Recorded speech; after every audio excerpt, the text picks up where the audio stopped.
Buenos días a todos. Nada, venimos de hacer una reunión, vamos a trasladarle ahora a Comisión de Centro do Hospital de Barco Valdeorras unha serie de medidas que creemos que importantes para mellorar a atención sanitaria nesta comarca, medidas que levanse tempo traballando, moitas delas froito de procesos administrativos complexos e longos, como pode ser as obras que están en marcha neste hospital ou o equipamento que tamén imos a anunciarlle ahora aos traballadores. Por suposto, unha medida máis importante é a de recursos humanos. Non vimos de trasladar unha proposta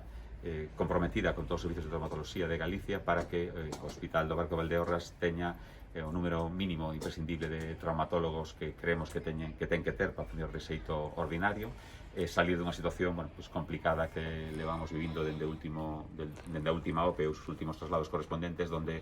quedara solamente un traumatólogo. Esa situación vai se arranxar, hai un compromiso firme da Consellería porque a partir do 1 de xaneiro haya 3 traumatólogos de xeito permanente neste hospital e incluso no mes de decembro xa se vai incorporar un deles xunto con reforzos que están vindo xa dentro do mes de novembro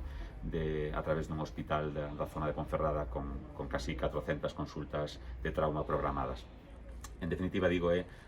constatar e trasladar á ciudadanía, neste caso a través dos alcaldes e sobre todo a través dos traballadores, ese compromiso da Xunta de Galicia cos hospitales comarcales, con todos eles. Ahora mesmo hai obras en todos os hospitales comarcales, equipamento en todos os hospitales comarcales, e unha aposta importante pola fidelización dos recursos humanos, especialmente no ámbito da puntuación adicional por tempo traballado neste tipo de centros, de cara á OPE, de cara aos concursos de traslados e de cara á carreira profesional. Con estas medidas creemos que damos un paso importante para fidelizar e ter profesionales nos centros sanitarios e en particular, decíamos, neste hospital de Valdeorras, donde xunto con estes profesionales, decíamos, todo o tema de equipamento e as obras,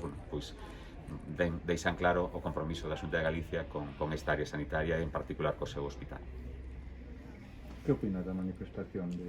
do domingo? Bueno, evidentemente todo o mundo é libre de acudir a calquer manifestación. Nós creemos que as cousas non se arranxan na rúa,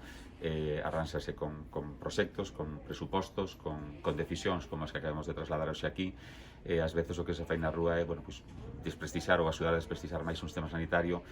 que acaba ou está ahora mesmo dando unha resposta exemplar a unha situación que nunca vivíramos como é a da pandemia. Creo que os profesionais do Hospital do Barco de Valdeorras ou da atención primaria da comarca tuveron e teñen un comportamento exemplar e que, salir á rúa para desprestixiar a sanidade pública supostamente defendéndoa, creo que non é a mellor solución. Creo que a solución son as que presentamos hoxe aquí, medidas concretas, equipamento, traballadores e mecanismos para que os traballadores estén traballando a gusto e podan desarrollar a súa carreira profesional neste hospital e en calquera outro que estimen oportuno. Deixamos ahora